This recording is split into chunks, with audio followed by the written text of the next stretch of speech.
She was sitting on the bathroom floor, cell phone in hand, scrolling through the job listings page for the 10th time that week. The same job, the same company, the same "thank you for your interest but" that arrived 3 days ago. She wasn't crying. She wasn't taking deep breaths. She was just sitting there staring at the screen, asking herself in a low voice, "Why not me?" It wasn't anger. It was something worse. It was the feeling that the universe had looked at her, evaluated her, and decided no. And maybe you know that feeling. Not just with jobs, with people, with dreams, with everything you wanted so badly that you started to think it was yours by right. You did everything right. You prepared yourself, you deserved it. But it didn't come. And the worst part isn't even the frustration. It's the silence that comes after. The question no one answers. If I deserved it, why didn't it happen? Because you grew up hearing that all you have to do is want it. That the universe conspires in your favor. That if you visualize it, believe it, insist on it, eventually the doors will open. And when they don't, the blame falls on you. You didn't want it enough. You didn't really believe. You sabotaged it. But what if that's not it at all? What if the door didn't open because on the other side there was something you can't see yet? Something that, if you crossed over, would slowly destroy you without you even realizing it. This is the truth that no one taught you. Not every desire you feel is really yours. Part of what you want because you've been conditioned to want it. Because someone said it was success. Because you need to prove something. Because the wound inside you screams that if you get that, you'll finally feel whole. But you won't. Because what you pursue is often not the thing itself. It's the illusion that that thing will save you from yourself. Schopenhauer called this blind will. He said that we spend our whole lives desiring without knowing exactly why. That desire does not come from reason, but from something more primitive, more instinctive, more unconscious. You want it because you need to want it. Because to stop wanting would be to face the void.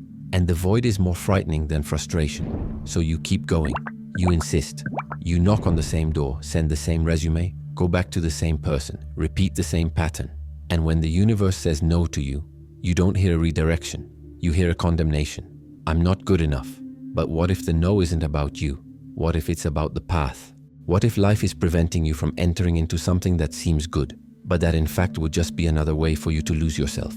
Because there's one thing that no one talks about.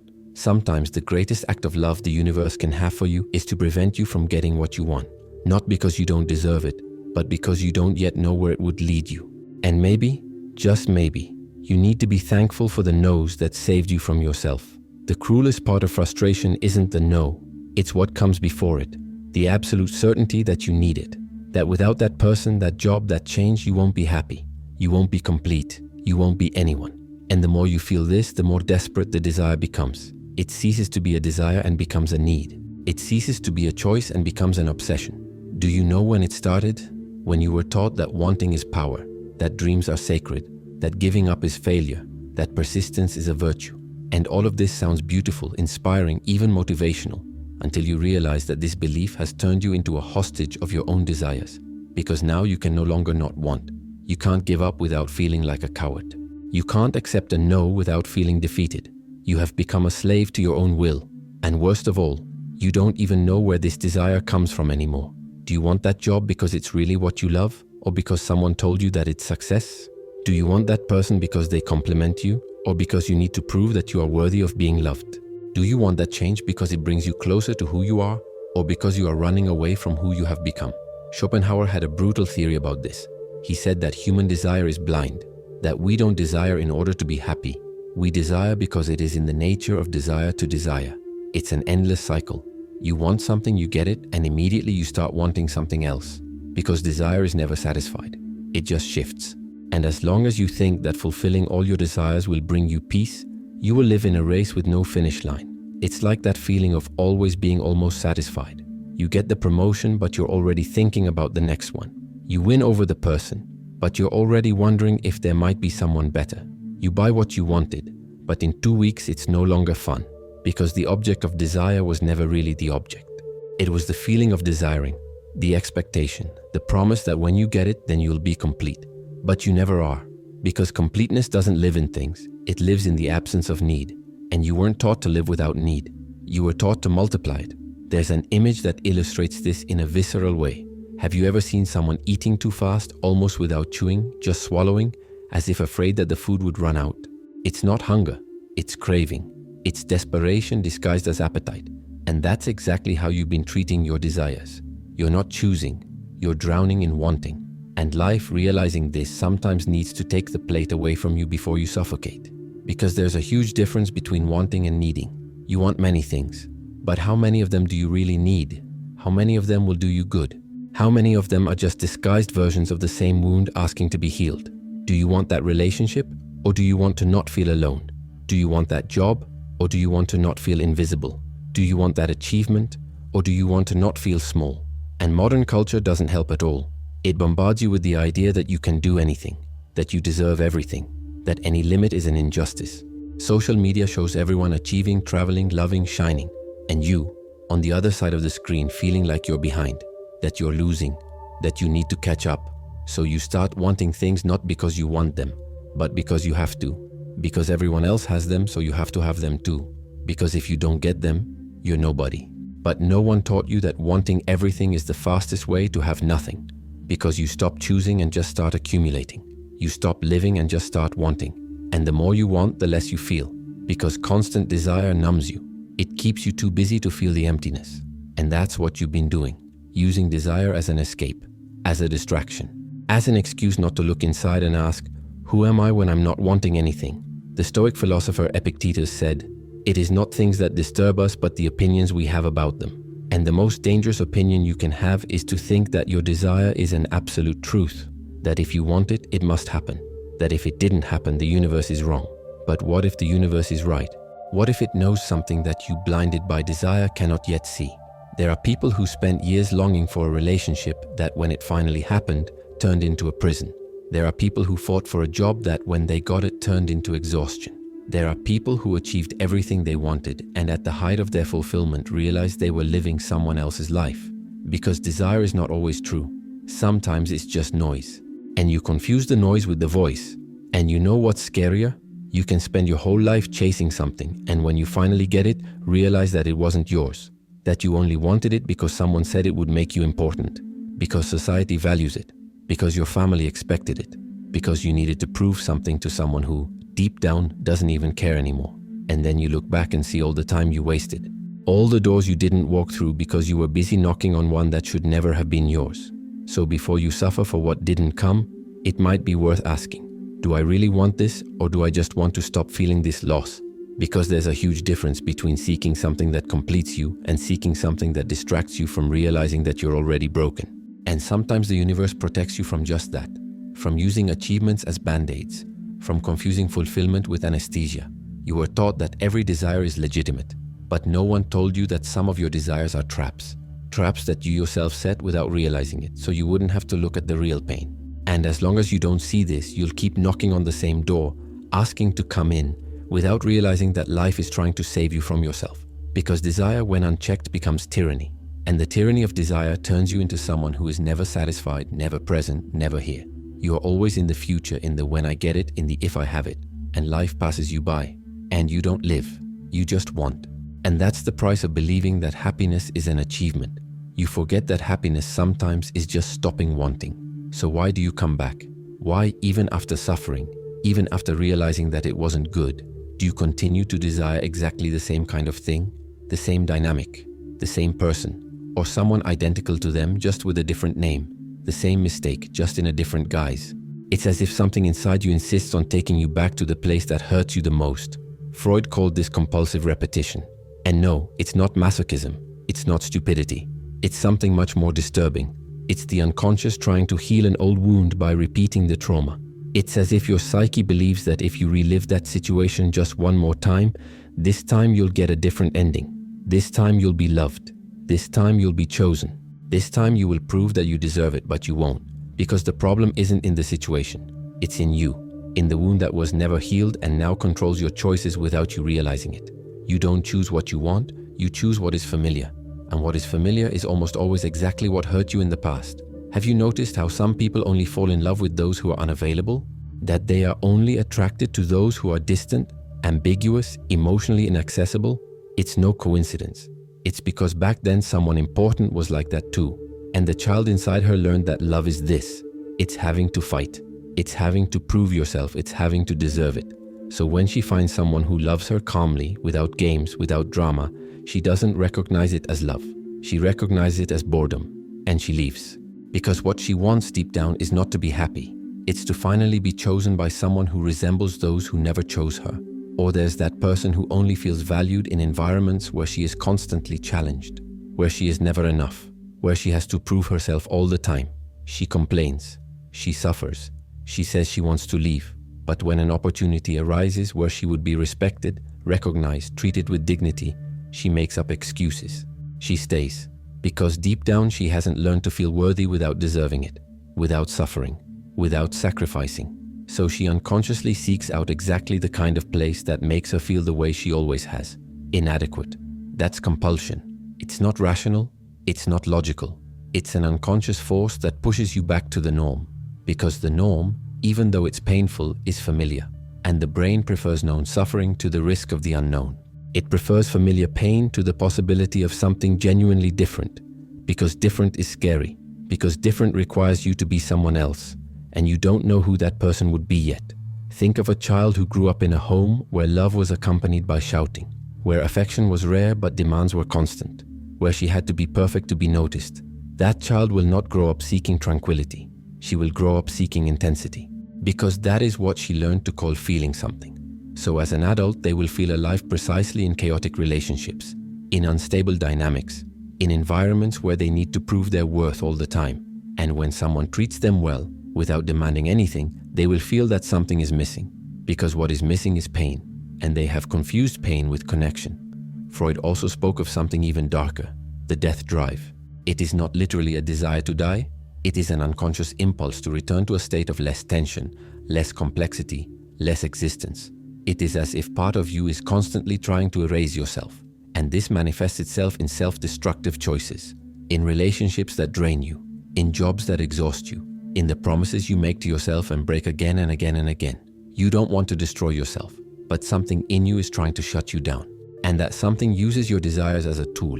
It makes you want exactly what will hurt you, because the deepest part of you still believes that you don't deserve better, that you are not worthy of peace, that you need to pay for something, even without knowing exactly why. Imagine a person who, every time they are close to being happy, sabotages themselves. They get the job but arrive late. They meet someone good but start a fight. They are making progress but give up.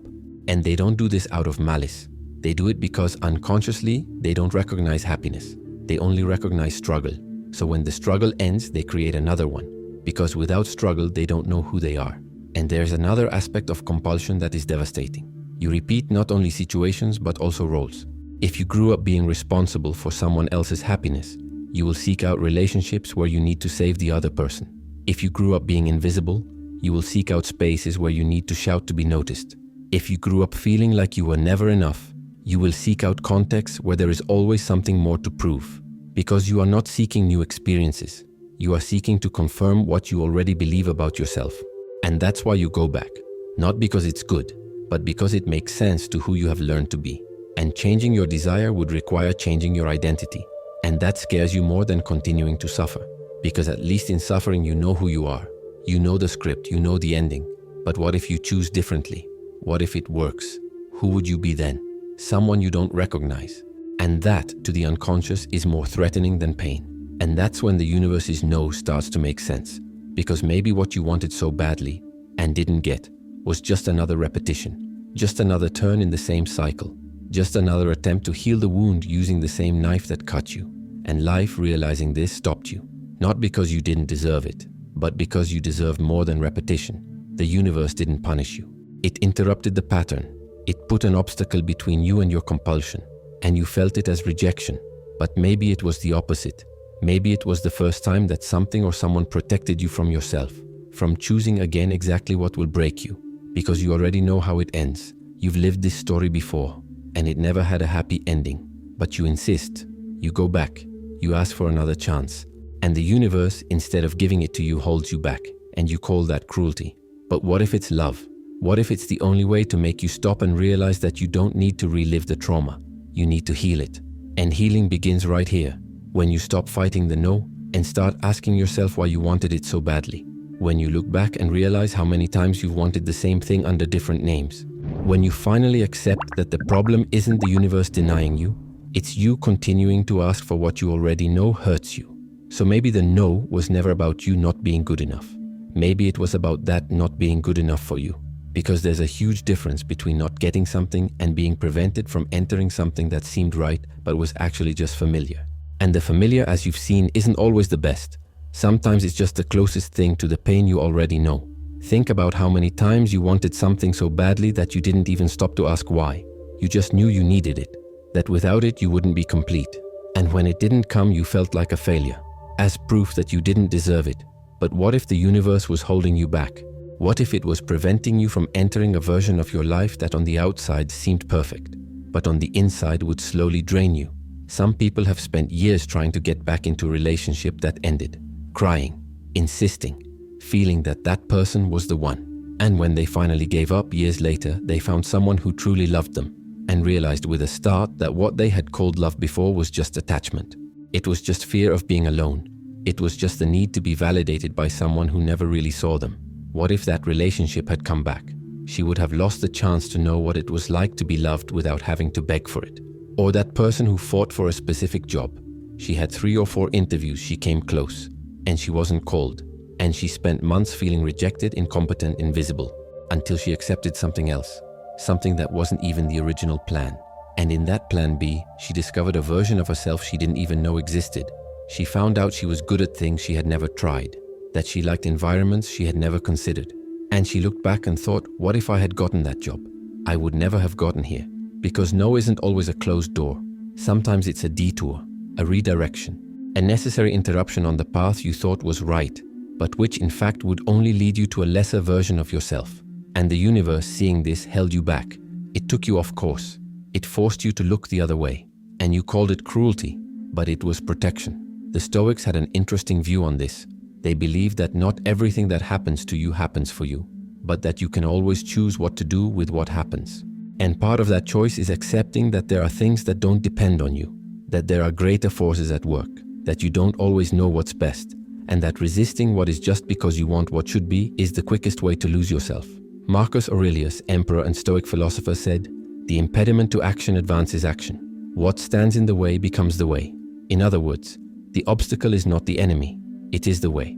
It forces you to change direction, to rethink, to grow in ways you would never have grown if everything had been easy. And perhaps the greatest gift life can give you is not to fulfill all your desires, but to prevent you from fulfilling those that would destroy you. Because you've seen it happen. You've seen people who got everything they wanted and yet were empty. People who reached the top and realized they didn't want to be there. People who fulfilled their dream and discovered that the dream belonged to someone else.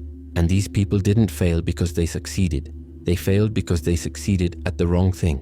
And no one stopped them. No one held them back. And they paid the price of living a lifetime chasing something that was never theirs. Think of that friend who gave up everything to pursue a career his parents chose for him. He studied for years. He graduated, he got the job. And at 35, 40, he looks at his life and doesn't recognize himself. He has the success he was supposed to have, but he doesn't have the life he wanted. And now it's too late to start over. He's stuck, not because of circumstances, but because he got exactly what he pursued. If someone had said no to him in the beginning, maybe he would have had the chance to question it, to rethink, to choose differently. Or that person who got the relationship she thought would save her. She fought so hard. She molded herself so much. She gave up so much. And when she finally got it, she realized she had lost herself in the process. That the person in that relationship wasn't her. It was an edited, diminished, acceptable version of herself. And now she's there, having what she always wanted but feeling like she's never been so far from herself. If the universe had said no, maybe she would have realized sooner that it wasn't that person she needed. It was herself. So maybe the no you received was exactly that. Someone holding you back before you embarked on a path that seemed golden but was actually just glitter. Someone protecting you from spending years, maybe decades, in a direction that was going nowhere. Someone forcing you to stop, breathe and ask, do I really want this? Or do I just want it because everyone said I should want it? And that question changes everything. Because when you stop fighting the no and start listening to what it's saying, you realize it's not rejecting you, it's redirecting you. It's not punishment, it's a compass. And maybe, just maybe, you need to be thankful for every door that didn't open, because on the other side was something that would have consumed you without you even realizing it. There's an old saying that goes, when one door closes, another opens.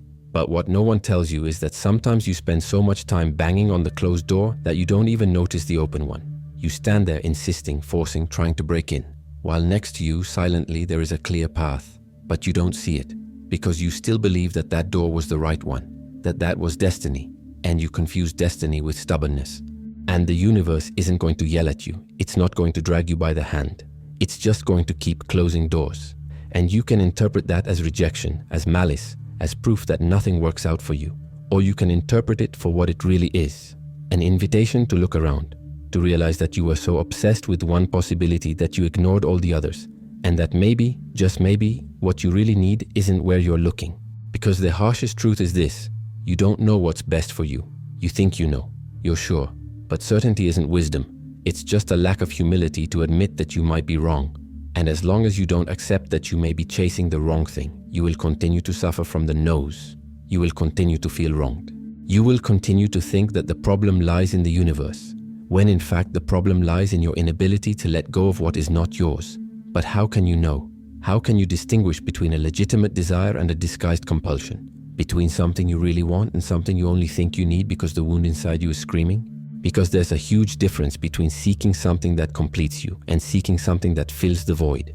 And you've spent so much time confusing the two that now you don't even know which is which. The truth is that most of your desires don't come from you. They come from the wound, from the lack, from the hole that someone left and that you are trying to fill with achievements, with people, with proof that you are worth something. And as long as you don't look at that wound head on, you will continue to desire the wrong things for the wrong reasons. And you will continue to suffer when they don't come. Because deep down, you weren't looking for that. You were looking for healing. And you confused achievement with salvation. So here's the test. 3 simple but brutal questions that will reveal whether what you want is really yours, or if it's just another attempt to prove something to someone who deep down will never validate you. First question, do I want this, or do I want to prove something? Think carefully. Do you want that job because it inspires you?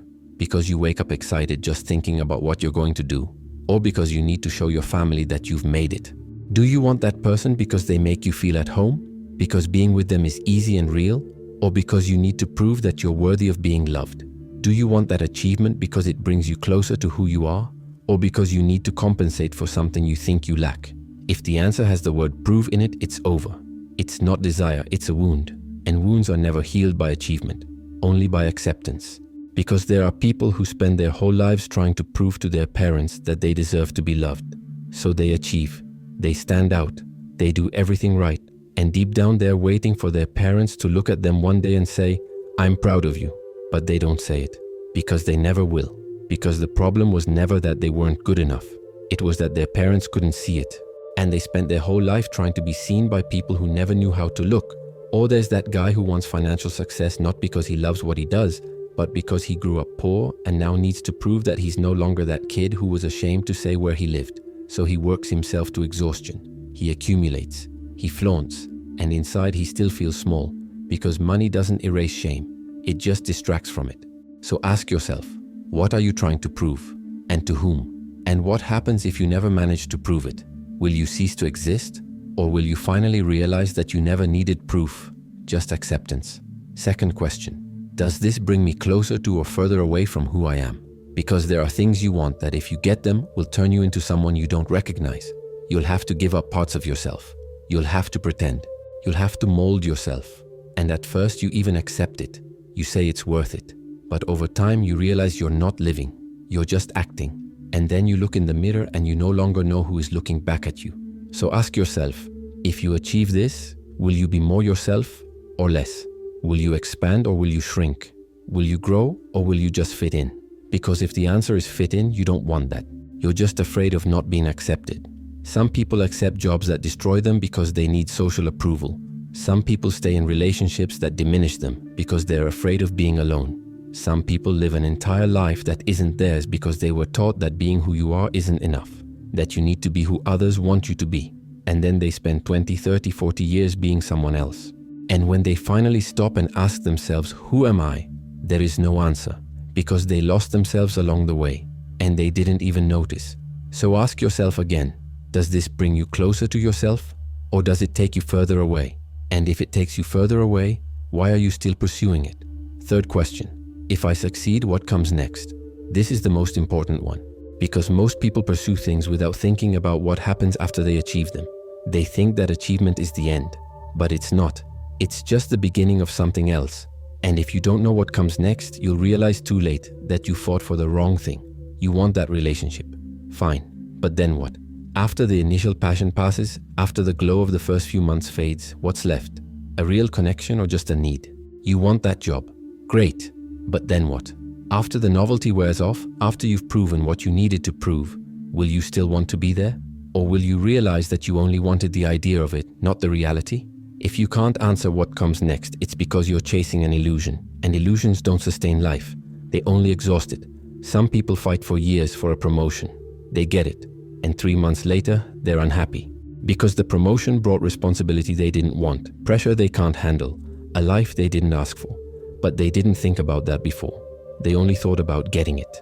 And now that they have, they realize they won the wrong battle. Jung, the Swiss psychologist, talked about the shadow. That part of you that you reject, that you hide, that you don't want to accept exists. And he said that sometimes we want exactly what we can't integrate. We want in others what we don't accept in ourselves. We seek outside what we should be cultivating inside. And as long as you don't integrate the shadow, you will continue to project. You will continue to want things that, when you get them, will disappoint you. Because they were never about that. They were about you. And that's where the secret lies. Most of your desires are not about the object. They are about what you think the object will do for you. You don't want the person. You want to not feel alone. You don't want the job. You want to not feel invisible. You don't want the conquest. You want to not feel small. And until you separate the desire from the symptom, you will continue to seek remedy in the wrong place. So the next time you feel that desperate urge, that absolute certainty that you need that, stop, breathe, and ask yourself, is this mine or is it the wound's? Because if it's the wound's, getting it won't heal you. It will only distract you. And the universe, knowing this, sometimes protects you by not giving you what you want. Because you deserve more than distraction. You deserve healing. But healing requires you to look inward, not outward. And if you're reading this and feeling like you need help to look inward, to understand your wounds, to stop repeating the same patterns, maybe it's time to find someone who can guide you on this journey. It's not weakness, it's courage. Because facing yourself is the hardest thing there is. And sometimes you need someone by your side to remind you that you're not alone in this, that it's possible to heal, that it's possible to rebuild, and that you don't have to do it alone. And when you finally realize it, when you look back and see all those years chasing something that was never yours, when you understand that the person you wanted so badly was never going to make you happy, that the job you fought so hard for was going to drain you, that the life you imagined was just imagination, and that you wasted time, energy, pieces of yourself on something that deep down you didn't even really want. How do you deal with that? Because there is grief in that, a silent but deep grief. It's not the pain of losing something you had. It's the pain of realizing you never had it, that you spent years longing for an illusion, that you built a whole version of the future in your head and now you have to destroy that version brick by brick and start from scratch. And that hurts in a different way, because it's not the world that disappointed you. It was you. You who deceived yourself. You who insisted. You who didn't want to see. And there's guilt in that too. Anger at yourself. How could I have been so stupid? How could I not have seen it before? How could I have let it consume me for so long? And you punish yourself. You berate yourself. You belittle yourself. Because it's easier to blame yourself than to accept that at that moment, with what you knew, with the wound you carried, it made sense. You weren't being stupid. You were being human. And humans make mistakes. Humans get lost. Humans desire the wrong things for the wrong reasons. And that's okay. But accepting that is difficult. Because accepting that you were wrong about what you wanted is, in a way, accepting that you were wrong about who you were. Because we define ourselves by our desires. I'm someone who wants this, who seeks that, who dreams of that other thing. And when you let go of the desire, you also let go of the identity that was tied to it. And then comes the emptiness. If I'm no longer that person who wanted that, who am I? And the ego doesn't like that. The ego would rather be wrong and maintain the illusion than be right and face the emptiness. Because emptiness is scary. Emptiness has no form. Emptiness has no name. And you've spent your whole life trying to fill the emptiness with desires, with achievements, with proof that you exist. So when you take all that away, what's left? You don't know. And that's terrifying. But it's necessary. Because you can't build something new on a false foundation. You have to destroy first. You have to let the morning happen. You have to cry for the version of yourself that you thought you would be, and never will be. Not because you failed, but because that version was never real. It was just a projection, a desire disguised as a plan. And now you have to let go. And letting go is not conformity. It's not giving up. It's not accepting a lesser life. It's wisdom. It's understanding that there's a huge difference between persisting and insisting. Persistence is when you're going in the right direction and you just need time. Insistence is when you're going in the wrong direction, but you don't want to admit it. And you spent so much time thinking that insisting was a virtue that you didn't even notice when it turned into self-destruction. Some people spend 10 years in a relationship waiting for the other person to change, waiting for the day when they wake up and become the person they always wanted them to be. And they insist, they forgive, they come back, because they believe that's what love is. It's fighting, but it's not. Love is not war. Love is a mutual choice. And when only one side is choosing, it's not love, it's attachment. And attachment keeps you stuck not to what is good, but to what is familiar. Or that person who insists on a career that exhausts her because she has invested so much time, so much money, so much energy, that giving up now would be throwing it all away. So she continues. She endures. She drags herself along, and with each passing day, she dies a little more inside, because she confused investment with commitment. And now she thinks she needs to reap what she has sown, even if the harvest is poison. So maybe it's time to stop, to let go, to let that desire die, not with anger, not with bitterness, but with gratitude, because it taught you something. It showed you who you are not. And sometimes discovering who you are not is as important as discovering who you are, because you stop wasting time. You stop fighting battles that are not yours. You stop living lives that don't suit you. And yes, it will hurt. It will hurt to realize that you wasted time. It will hurt to accept that what you wanted so much was never going to make you happy. It will hurt to say goodbye to the version of the future you imagined. But the pain of mourning is different from the pain of insistence. The pain of mourning passes. The pain of insistence repeats itself. And you've already suffered too much repeating it. Maybe it's time to suffer once and for all, and then move on. Because there comes a time when you have to choose. Do you want to be right, or do you want peace? Do you want to prove that you were right to insist, or do you want to finally rest? Do you want to die in the same trench, or do you want to leave the battlefield and realize that there is a whole world outside of it? And choosing peace is not weakness. It is the most courageous decision you can make, because everyone insists, everyone fights, everyone clings to what they know. But letting go, admitting that you were wrong, starting from scratch, that is rare, that is strength. And few have the courage to do so, because on the other side of grief, there is something you haven't seen yet.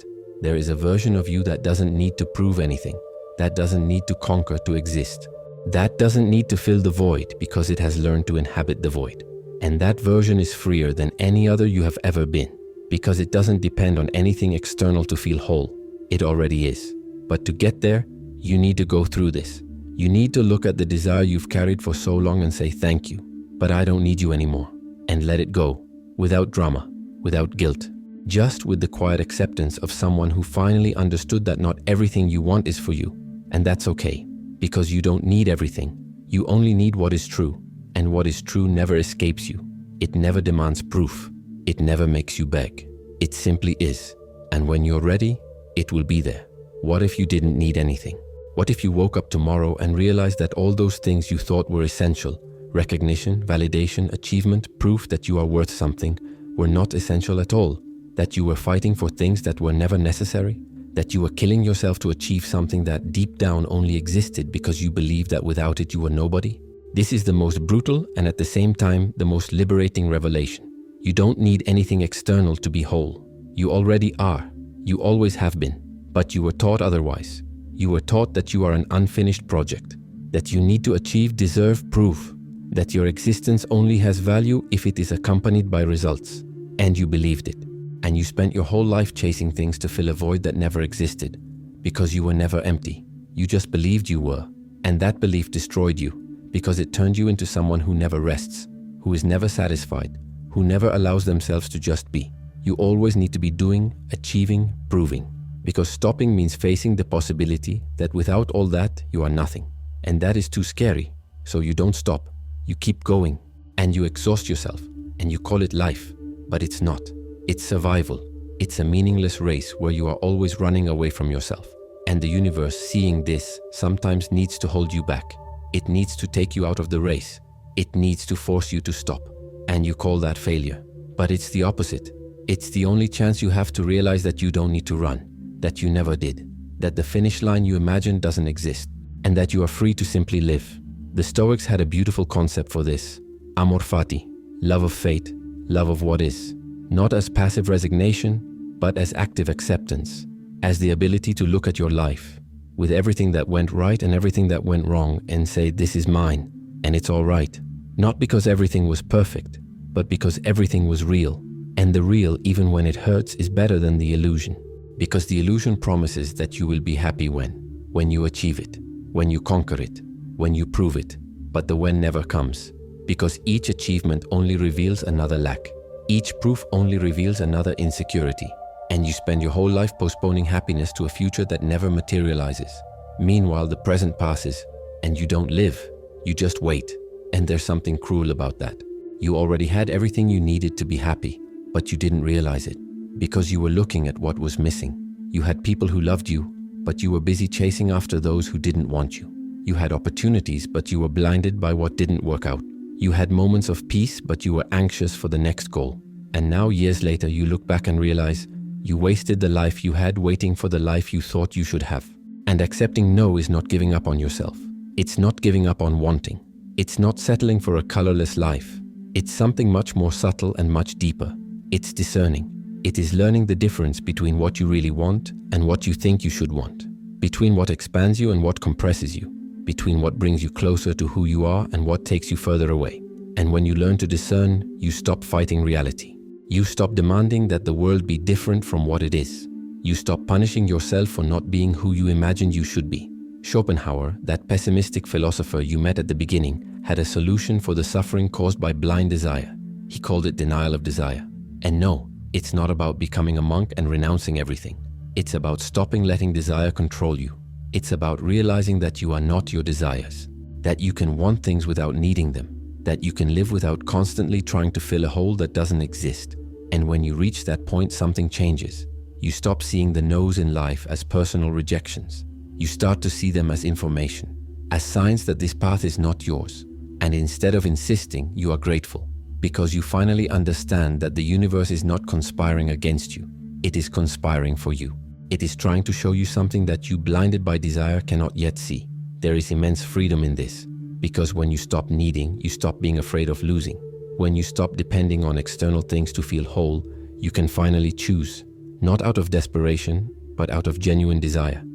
You can want a relationship without needing someone to feel complete. You can want a job without needing it to prove your worth. You can want achievements without needing them to feel alive. And then for the first time, you are free. Free to live. Free to make mistakes. Free to try. Free to give up. Because you are no longer fighting to prove that you deserve to exist. You already know you deserve it. And you don't need any proof. Think about the feeling of holding something very tightly. Your fingers hurt. Your muscles tense up. And you can't do anything else because your hands are busy holding on. Then someone says to you, you can let go. And you, afraid, reply, but what if I lose it? And the answer is, what if you get your hands back?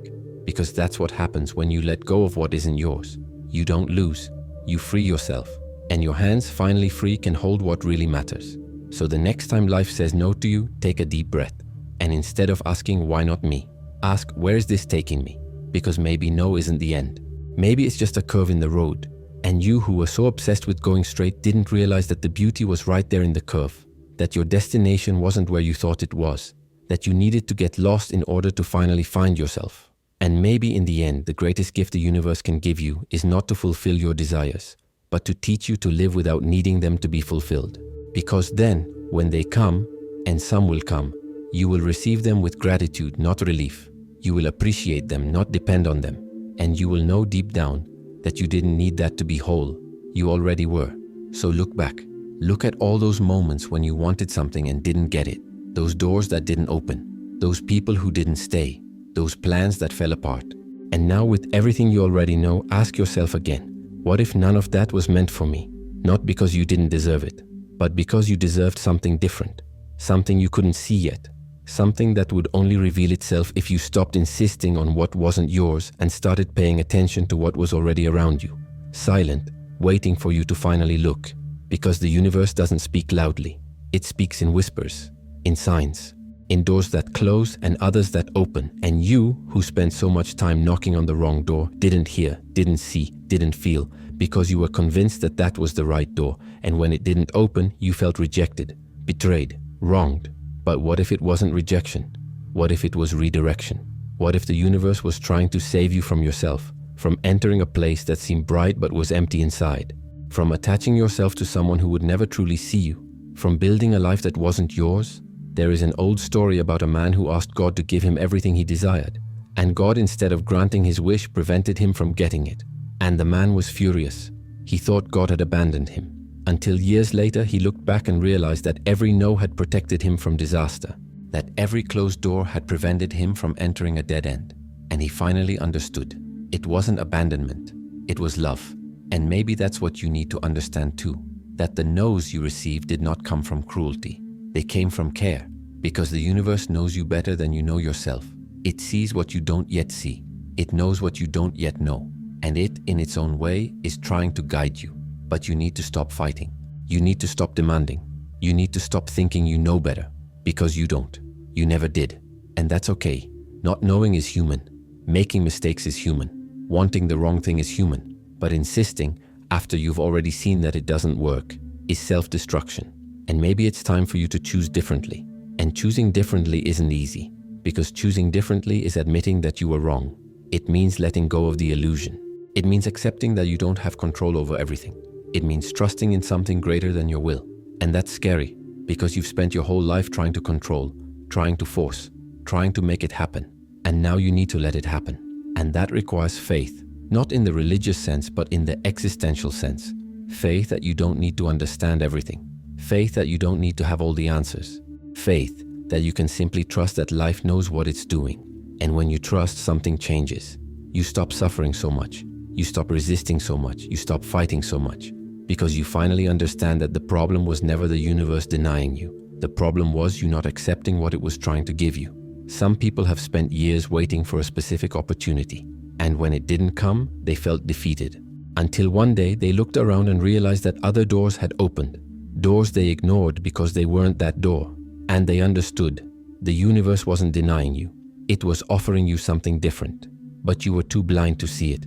So the next time you feel that desperate desire for something that doesn't come, stop, breathe, and ask yourself, what am I trying to avoid feeling? Because that's what desire does.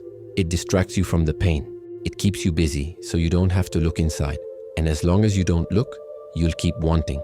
You'll keep suffering. You'll keep losing yourself. But you don't need that anymore. You've suffered enough. You've fought enough. You've tasted enough. And now it's time to rest, to accept, to be grateful. Because every no you've received has brought you here. And here, even if it's not perfect yet, is where you are. It's real. It's yours. And it's the only place from which you can start building something new. So stop fighting against what isn't coming. Start embracing what is already here. Stop looking at what you've lost. Start seeing what you still have. Stop punishing yourself for what didn't work out. Start being thankful for what saved you. Because you don't need everything you want. You just need the courage to want what really matters. And what really matters is never far away. It's quiet, waiting for you to finally stop running and look around.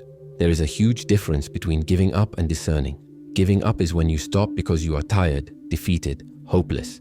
Discerning is when you stop because you understand, because you realize that it wasn't yours, that you were fighting the wrong battle, and that there is something better waiting. But you will only see it if you stop looking back. Maybe you don't need anything else. Maybe you just need less desire, less struggle, less proof. And when you let go of all that, you'll realize that what's left is you, whole, free, at peace.